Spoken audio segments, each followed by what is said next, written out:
বাংলাদেশ জামায়াত ইসলামী মনোনীত এবং 11 দলীয় জোট সমর্থিত লালমনিরহাট 3 আসনের আমাদের যে নির্বাচনী ইস্তেহার, আমরা নির্বাচনী ইস্তেহার আজকে আপনাদের সামনে পাঠ করছি এবং আপনাদের মাধ্যমে আমরা লালমনিরহাট সদর 3 আসনের সকল স্তরের মানুষকে আমরা জানিয়ে দিতে চাই যে আমরা আগামী দিনে কি করতে চাই। আমরা আমাদের ইস্তেহারের শুরুই করছি 13তম জাতীয় সংসদ নির্বাচন, একটি নিরাপদ মানবিক লালমনিরহাট, এটার জন্য আমাদের এই ইস্তেহারের আমরা মূল বিষয়গুলো আপনাদের সামনে একটু পড়ছি। আর আপনাদেরকে যেহেতু এই ইস্তেহার দিয়ে দেওয়া হয়েছে, আশা করি সেখান থেকে আমরা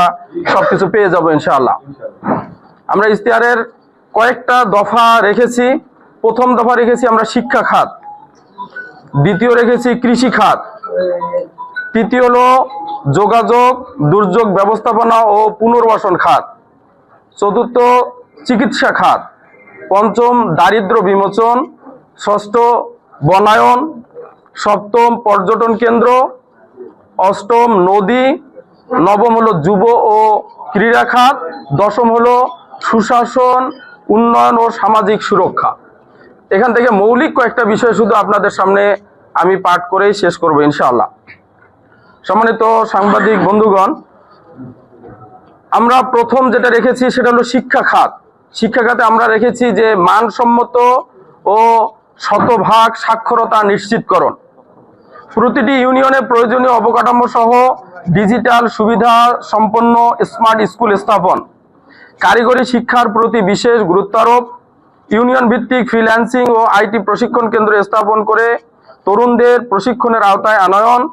মেধাবী শিক্ষার্থীদের উচ্চশিক্ষা সহায়তার জন্য গ্লোবাল ট্যালেন্ট প্রোগ্রাম চালুকরণ। কৃষি খাতে আমরা রেখেছি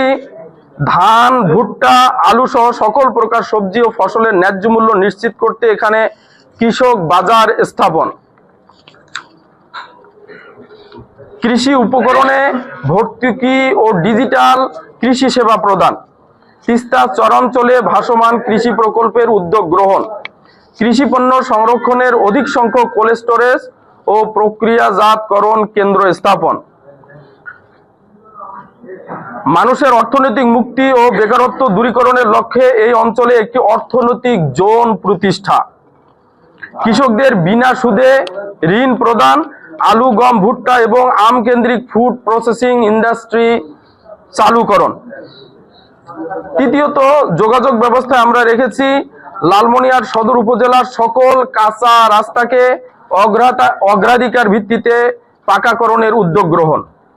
প্রয়োজনীয় ব্রিজ কালভার্ট নির্মাণের প্রকল্প গ্রহণ, সকল রাস্তা প্রয়োজন মাফিক প্রশস্তকরণ এবং যানজট এড়ানোর জন্য বাইপাস সড়কের ব্যবস্থা করা, রেল যোগাযোগ সুবিধা বৃদ্ধি এবং বন্ধ হয়ে যাওয়া বিমানবন্দর চালু করার উদ্যোগ গ্রহণ, পুরাতন সড়ক সংস্কার ও সবুজায়নের উদ্যোগ গ্রহণ, লালমনিরহাট শহরে জলাবদ্ধতা নিরসন ও বর্জ্য ব্যবস্থাপনার স্থায়ী সমাধান, আধুনিক ঘূর্ণিঝড় ও বন্যা আশ্রয় কেন্দ্র নির্মাণ, দুর্যোগকালে ত্রাণ, চিকিৎসা ও নিরাপদ পানির ব্যবস্থা। চিকিৎসা খাতে আমরা যা রেখেছি মোবাইল স্বাস্থ্য ইউনিটে চর ও দুর্গম এলাকায় প্রাথমিক চিকিৎসা প্রদান, কমিউনিটি ক্লিনিকে জরুরি সেবা চালুকরণ, সরকারি হাসপাতাল আধুনিকীকরণ ও সেবার মান উন্নয়ন। এটার পাশাপাশি আমরা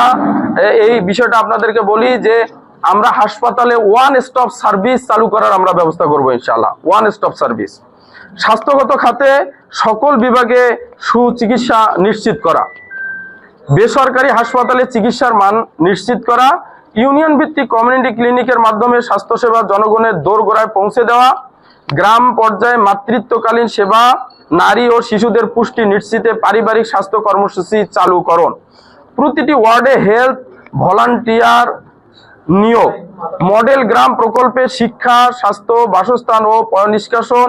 নিশ্চিতকরণ, গ্রাম ক্লিনিক থেকে স্পেশালিস্ট রেফারেল সিস্টেম চালুকরণ, অ্যাম্বুলেন্স সেবা বৃদ্ধি, দরিদ্রদের জন্য কম খরচে বা বিনামূল্যে চিকিৎসা নিশ্চিত করতে স্বাস্থ্য সেবা কার্ড চালুকরণ। এরপরে রেখেছি আমরা দারিদ্র্য বিমোচন। দারিদ্র্য বিমোচনে সবার হাতে কাজ দেওয়ার লক্ষ্যে 16 থেকে 30 বছর বয়সের যুবকদের বিষয়ভিত্তিক প্রশিক্ষণের ব্যবস্থা, নারীদের আত্মকর্মসংস্থানের জন্য ইউনিয়ন ভিত্তিক হস্তশিল্প প্রশিক্ষণের ব্যবস্থা করা। আমরা এখানে হস্তশিল্প এবং কুটির শিল্প এ ধরনের স্পেশাল কিছু শিল্প প্রতিষ্ঠান রাখার চিন্তা করেছি। প্রতিবন্ধীদের জন্য উপজেলায় একটি প্রশিক্ষণ কেন্দ্র চালুকরণ, আবাসনে অবস্থানরত জনশক্তিকে কর্মমুখী শিক্ষার মাধ্যমে কর্মসংস্থানের ব্যবস্থা করা, ভিক্ষুক সমস্যা নিরসনে তাদের পুনর্বাসনের উদ্যোগ গ্রহণ,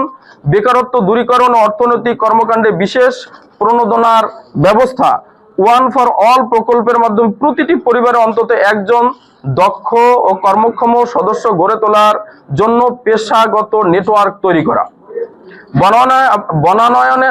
আমরা যেটা বলেছি, ভারসাম্যপূর্ণ পরিবেশ সংরক্ষণের জন্য বৃক্ষরোপণ কর্মসূচি বৃদ্ধি, রাস্তার দুই পাশে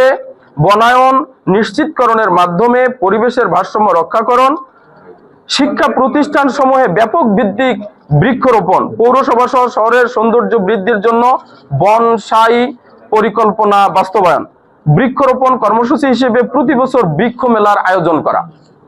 এরপরে পর্যটন কেন্দ্রের বিষয় আমরা রেখেছি আধুনিক সুবিধা সহ শিশু পার্ক ও বয়স্কদের জন্য ওয়াকওয়ে তৈরি করা, মোগলহাটকে স্থলবন্দরে রূপান্তর করা, সুকান দিঘি এবং হাতির ঝিলকে পর্যটন উপযোগী করে গড়ে তোলা, সিন্দুরমতিকে হিন্দু ধর্মাবলম্বীদের পূজা পার্বণের জন্য প্রস্তুতকরণ, লালমনিরহাট শিশু পার্কে আধুনিকীকরণের জন্য পদক্ষেপ গ্রহণ।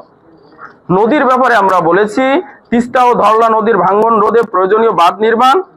নদী শাসনের জন্য ড্রেজিং কার্যক্রম বাস্তবায়ন,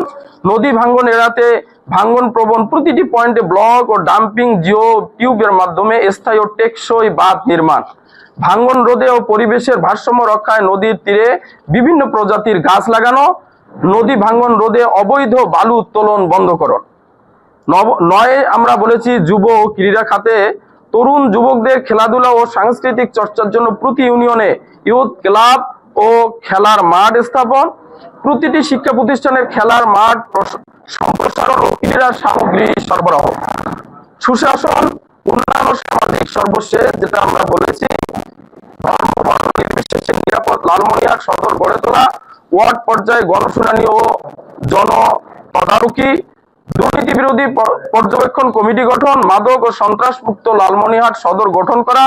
দুর্নীতিমুক্ত ডিজিটাল স্থানীয় সরকার আর জিরো ক্রাইম কমিউনিটি সিস্টেম চালু করার আমরা উদ্যোগ গ্রহণ করব ইনশাআল্লাহ। সম্মানিত সাংবাদিক বন্ধুগণ,